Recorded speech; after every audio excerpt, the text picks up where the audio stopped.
आज जो आसंता 2024-25 आर्थिक वर्ष पर जो पूर्णांग बजेट आसीबो सेथिपाई गोटे प्री बजेट रो प्रस्तुति पाई आज जो माने ये बजेट उपरे अध्ययन करिसंती पूर्वरु बजेट प्रस्तुत करिसंती बजेट को कार्यकारी करिसंती अर्थ मंत्री एवं अर्थ विभाग रो सचिव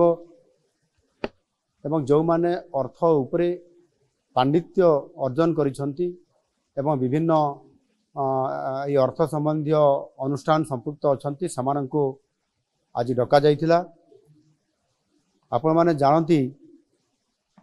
आम सरकार प्रथम ही लोकंक सरकार भावरे साधारण जनतांकर मतामत को गुरुतर दे आसी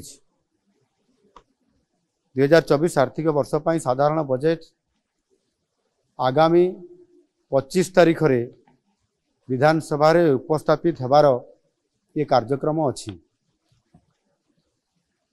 आमर बजेट टी जेपरी वास्तव रे लोकंकर बजेट हेकरी लोकंक पाखरे उपस्थापना हो पारिबो समस्तंकर आशा आकांक्षा को प्रतिफलित करि पारिबो सेथिपाई ए उद्यम जारी रहिछि। आउ एथिपाई मध्य ऑनलाइन जरिया रे व्हाट्सएप माध्यम रे आमे मतामत लड़ीछु एवं अति सुखद खबर अछि जे ये मतामत एथर बहु आग्रह रे अनेक लोक इतरे सामिल होइचंती एवं पाखापाखि प्राय 12,000 रु अधिक लोक मतामत देइचंती ऑनलाइन जरिया रे जहा कि पूर्व वर्ष मानक तुलना रे ये 6 गुण अधिक लोकंक एपरी व्यापक अंशग्रहण आम पाई बहुत बड़े गोटे उत्साहजनक। आज मध्य ए प्री बजेट रो ई प्रस्तुति बैठक रे पाखापाखि प्राय 150 रु अधिक लोक विज्ञ लोक एटी उपस्थित थिले। सेमानक भितर अनेक जहाँ मु कहली अर्थ संबंधी विभिन्न विभाग विशेषज्ञ अर्थनीतिज्ञ पूर्वतन अर्थमंत्री अर्थ सचिव एवं समाजर विभिन्न वर्गर लोक माने अर्थ संबंधी जो माने अनेक ओडिशार भविष्य कथा चिंता करती से समस्ते विभिन्न मतामत देइछंती। ये मतामत देवा भितर समानक भितर 26 जन अति मूल्यवान तांकर प्रस्ताव एवं मतामत समाने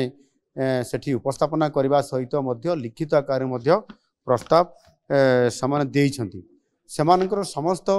मतामत एवं प्रस्ताव को आम विभाग तरफ लिपिबद्ध करा जाइछि एवं ताहाकू विचार करी आगामी दिन रे जो आमर बजेट आसबार अछि तांकर मतामत को निश्चित भाव रे आमे यथासंभव एथिरे प्रतिफलित करिया पई आमे चेष्टा करिवु। आ सेथि पई जो लोकंकर बजेट जेभଳି भाव रे आज लोकंका पई प्रस्तुत हेबा को जाउ अछि ता निश्चित भाव रे आगामी दिन रे ओडिसा को नुआ ओडिसा गठन करिबारे सहायक हबो। धन्यवाद।